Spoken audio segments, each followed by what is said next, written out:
Abasuubuzi ababadde bakolera ku nguudo mu Town Council y'Empigi tebalinze kubasenda, baamusa ebifo mwe babadde bakakalabiza wakati mu kwemulugunya.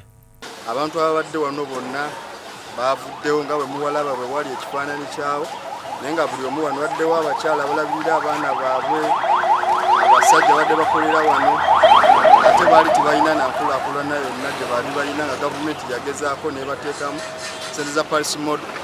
Naye nkubuulira amazima essaawa eno tewakyaliwo muntu n'omu, abantu bonna bali mu kukaaba. Akatale kaluddewo kubanga baatusaamu essuubi ery'akatale, naye kaluddeyo tetumanyi oba kaddi, naye tusaba bakanguye kwoteeka n'oluguudo lwe baatusuubiza olwa flyover. Bino we bijjidde ng'ennyongereza ku nsalessale yabaweebwa okwamuka oluguudo kwe babadde bakolera eggwako lunaku lwa nkya nga 22 Kafuumuula Mpawo. Tusaba gavumenti etuyambe tugonzezeemu bambi embeera mbi, baleke tunyiga nnyo bannange, naffe tuli bantu. Okyogedde ebiseera ebisinga ffe abakyala tuli mu looni, ati bwe bajjawo kontayinayo oba ekimeeza oba ogenda kuzijjawa zoonoobawa. Embeera gye tuyitamu wano bannange, Pulezidenti Museveni tudduukirire, naye twatidde dda. Ekyamazima ffe tuli basingo maaza, ffe tulabirira abaana baffe. Emmotoka zennyini eziyita wano kale ezimu zituwagira, endala olw'embeera y'ensi endala ne zigaana. Kati obwanga baboolekeza oluguudo oluva Empigi okudda e Kalagala, kyokka ekyennyamiza bwe batadde obuyumba bwabwe, Minisitule evunaanyizibwa ku nguudo mu ggwanga yasasulawo dde eyiseewo oluguudo, ng'okusenga mu kifo kino batengejjedde busanga asaba oluwanga obulamu. Kaakati ebibuga ebigenze bikula ne booza ne balabanga ebibuga bigenda bitambula, abantu bafuna ssente, y'ensonga lwaki n'etteeka ya trade order lyajja okubeera nti baagala okugogola ebibuga. Naye ate mu kugogola ebibuga oyinza okulowooza nti ogogola buyumba na birala, naye ate n'abantu bo bagogoleramu kubanga be bakolera mu bintu ebyo. Ayogerera abasuubuzi mu Mpigi District Musa Mwanje, ekya gavumenti okusengula abasuubuzi bano nga tebateekedde we balaga, agamba kya bulabe. Ndisabye etteeka lino erya trade order lyandibadde liddiriza naddala mu Town Council zino, kubanga otunuulira abantu baffe mu butuufu bali mu bweraliikirivu, bali mu kubundabunda, bakaaba, balala bali mu looni, abaana bazzeeyo ku masomero, fees tebannazisasula. Abasuubuzi bangi bakira bateredde buleku ku nguudo ez'enjawulo mu Town Council y'Empigi, naye okuva ekiragiro ky'okwamuka enguudo ez'enjawulo bwe kyayita, bagamba n'amagoba ku bye batunda geeveera. Ennyama eno tugitunda ennaku zino lwakuba tuli mbweraliikirivu bannaayi.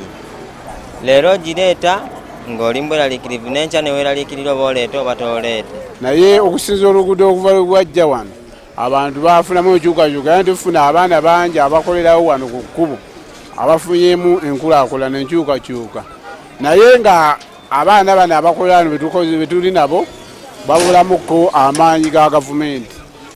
Amyuka omubaka wa Pulezidenti atuula Empigi Yahaya Kavuma Katunze abagumizza nti gavumenti emaliriza enteekateeka ey'okubazimbira akatale ak'omulembe. Era njagala okubategeeza ti ssente ezo zibuli obuwumbi 13, era obuwumbi obwo ku akawunti ya disitulikiti kwebuli, era kontrakita agenda okola omulimu ogwo okuzimba akatale ako kagenda kumukwasibwa ku lunaku lwa 3. Naye okusinziira ku pulaana waffe ne Town Council, abantu abadde bakolera mu katale wano mu Mpigi bagenda kusengulwa badde eri mu wax mu yard. Mu kaseera ke kamu abagoba ba bodaboda bakakalabiza mu Town Council y'Empigi bali mu maziga olw'abakuumi abaleetebwa okukuuma ebikozesebwa mu kuzimba enguudo mu kagga akamanyiddwa nga Kavuga ku luguudo lw'e Masaka olukadde, ate okubasuulira ebiddo ne babanyaga. Ekkubo baalisimamu ekinnya ne balaga nti baliggadde, oluvannyuma lijja kukolebwa mu myezi 8 nga liwedde. Tuli mu myaka ekkubo lyagaana okuggwa. Ate n'ebbali waliyoko osobola oyitako, naye ate basikaali babeera wano nga batusolozaamu ssente. Tetumanyi waba babasindika busindisa tusolozaamu ssente, naffe kikyatulemye. Kubanga kye kyamazima oluguudo luluddewo nnyo, ababbi beekweka muno, batulugunya abantu. Tubadde tusaba kimu gavumenti etuyambe kuba oluguudo kye kyamazima tubadde tuluyamba nnyo. RDC Katunze alambise nti ebikwekweto okufutiza abanyazi bano byakutandikirawo. Naye nsaba abantu abakozesa oluguudo olwo mulekerawo dukozesa mu budde bw'ekiro. Naye era tetugenda kutuula nga ebyo ebyokwerinda, ngenda kutegeezaako DPC waffe tukole enteekateeka okulaba nti abantu ababadde bakozesa embeera eyo kwagala okubba abantu baffe nabo tufaafagane nabo. Mukono obunkenke bweyongedde mu bamu ku basuubuzi abakolera mu katale ka Kamevale Market ak'omu Kikko oluvannyuma lw'abateekerateekera ekibuga okubalagira okwamuka ekifo we bakolera. Bano baali balekebwa mu bikwekwete biwedde oluvannyuma lw'okubategeeza nti baali ku ttaka lya katale. Tugamba kantini ziveeko wabula batuwe omwaganya tukole obudaala obutono busembeye emabega nga parking esigalewo naye nga emidaala emitonotono weegiri omuntu bamuwe ekyanyu okubeera ng'asigala ng'akola. Beetaaga bafune parking naye tetugaanyi kufuna parking kyetusaba batuwe obudde batuwe ki obudde ffe abali ku kkubo ffe abali mu katale ku sayidi y'ekkubo batuweemu obudde ate gye batugamba okulaga mu butuufu waliwo ebintu ebitundibwa ng'ate byo tebyeta tutunda ng'olya kiraba bulabi omutima ne gukkiriza. Abasinze okukosebwa be abali mu katale ku luuyi lw'ekkubo abalina bu kantini oba bu kontayina nga balagiddwa okuva mu bifo we bakolera kubanga baagala kukolawo ekifo emmotoka we zipaakinga nga bazze okugula ebintu.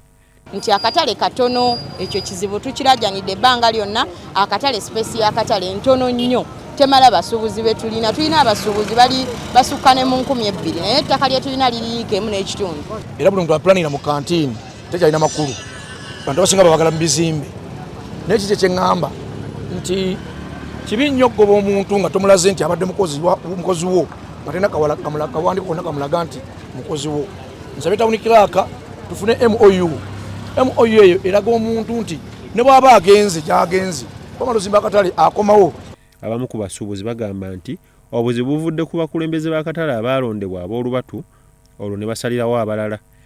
Abantu abakolera wano twayiyaako ne tubateeka munda naye lwakuba nti tebaamatira gye twabateeka nti olw'okuba twabagatta n'ab'amatooke nga bamu batunda ngoye nga bamu batunda masigiri ne bagamba tebasobola kukolera awo olw'okuba tubatadde waliwo abakola emirimu emirala gitafaanagana nagyo. Bya Mutalemu Kizito Vincent ne Eric Yiga, Salt TV, Omunnyo. Download the Salt Media app from the Google Play Store and the Apple App Store.